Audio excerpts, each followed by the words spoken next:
This young man is preparing himself for his civil servant exam, but can't overcome his stress. He nearly overdoses on medication, and he even starts hallucinating. Somehow, he builds up the courage to show himself for the interview. This was the furthest he had ever made it. As he thinks to himself, his name gets called out. Shaking with nerves, he answers the interview questions relatively well. But when he is asked about the worst experience he has ever overcome, he thinks of his father and passes out. Bummed out that he failed again, he sulks in his horrible apartment. He suddenly hears a knock. A scary manly figure appears out of nowhere. It was his mother.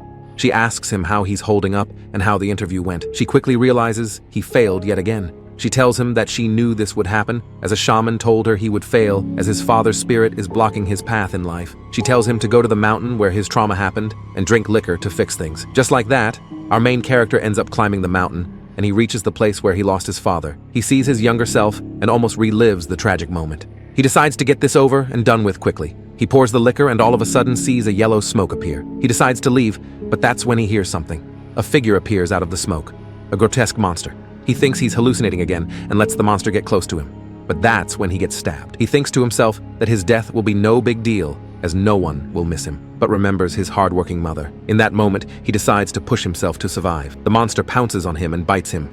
In a final struggle, our main character sees his father. His father is telling him to eat, so with no other choice, he bites the beast.